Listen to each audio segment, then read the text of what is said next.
Did you say bubble tea? Delicious. You have to come to Taiwan and have some bubble tea next time. I will. Also, your lines are wonderful as well. My childhood, my mother. I want them back.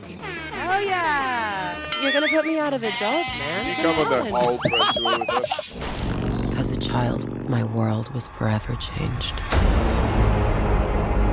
My mother was magnificent. And he took it all from me. Who do we have here? My childhood. My mother. I want them back. 经典的疯狂麦斯系列再推出前传电影《芙莉欧莎疯狂麦斯传奇》篇章，由安雅泰勒乔伊和克里斯汉斯沃在荒漠中展开生存对决。电影上映前特地连线与台湾媒体和粉丝见面，两人更兴奋表示，能投入麦斯宇宙简直是梦想成真。To be on set with these incredible artisans, with these incredible stunt performers, with a world that's so meticulously created, it just felt like being a little kid. It was like, oh wow, this is exactly why I got into acting. This is what I wanted to be doing with my life. Yeah, it's definitely a dream come true, especially as an Australian, to have grown up watching these films, watching them with my dad, having such wonderful nostalgic memories about those times. David Collins said it. He said the Brits have Harry Potter, the Americans have Star Wars, and we as Australians have Mad Max. So to be a part of a piece of iconic cinematic Australian cinema is just brilliant and a wonderful opportunity. I was so ready to shave my hair. I was desperate to shave my hair. I told everybody, I was like, guys, it's gotta go. And then George met me and fell in love with it and was like, don't do it. So I'm still waiting to do that. Look at the length of your hair. How long did it take to grow that? Many years ago, I was a young doctor working in a psychiatric ward as part of a rotation in a hospital. And I remember a patient came in who was a young woman, and the psychiatrist, who was the head psychiatrist, said, how long have you been here? And she did this.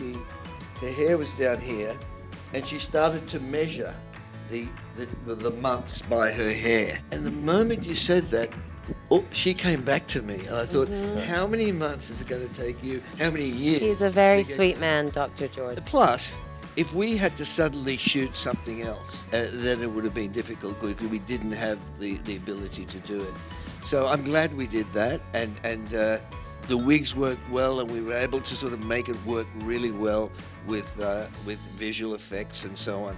So it was the right decision. Yeah, and actually the mythology of the hair was very important, because at the beginning, George and I would have these really long conversations about why she was keeping this hair, and as a storytelling device it's important because it shows the passage of time. But we also settled on an explanation that I think Furiosa believes for a long time that she will be able to get back to the green place, still being the girl that she was when she was stolen. And I think her hair is such a representation of the Vulvolini for her, that when she does lose it in the film, you as the audience get a very definitive feeling of, there is no going back from this. I am a product of the wasteland now, and I am forever changed. That's exactly right. I still don't have my license. That was a bit of a problem, but no, it was actually really exciting because it meant that the only things I know how to do in a car are the things that you see on screen. I know no normal driving techniques. I only know how to do stunt work, essentially.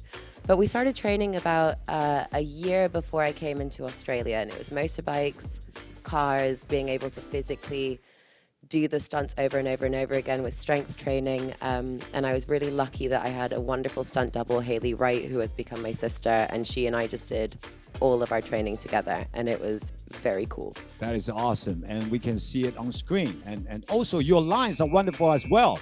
My childhood, my mother. I want them back. Hell yeah! Look at you go! You're gonna put me out of a job, man. You come on the whole press tour with us. Ladies and gentlemen, start your engines.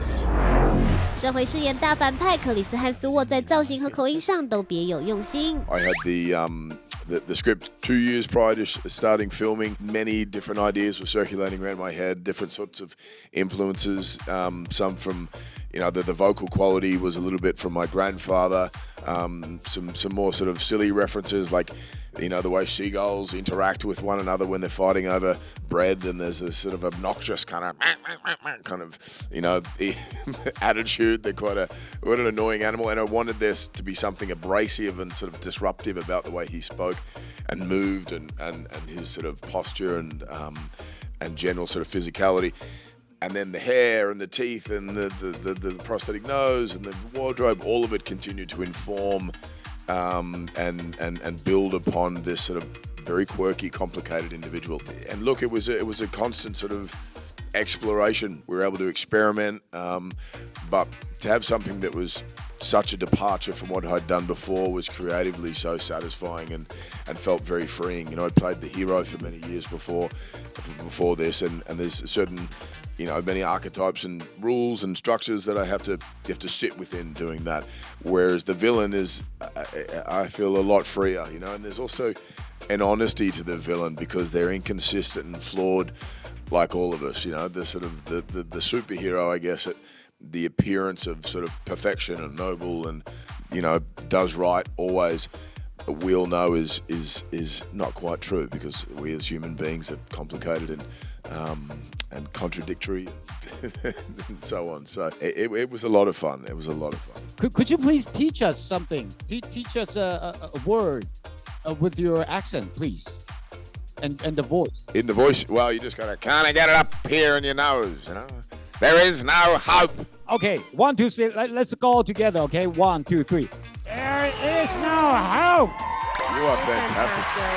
I think we should do a version where you voice the entire film now. 除了口音让人印象深刻，电影中随身携带的小熊也成为亮点。It was really interesting the way that the bear sort of took on a life of its own through filming. It was sort of a piece of costume, and then we developed a bit of a story about why was it there, whose was it, what did it represent, and there was also the way he carried it through the film. There was something about the sort of stunted emotional growth of Dementis. I think the abuse, when as a young child, parts of the brain don't develop properly, and you see this character, he's, I don't know, 40-year-old man at some point, but behaving kind of like a child throwing tantrums, and the bear kind of, there was sort of something symbolic about that, about him never quite having grown up.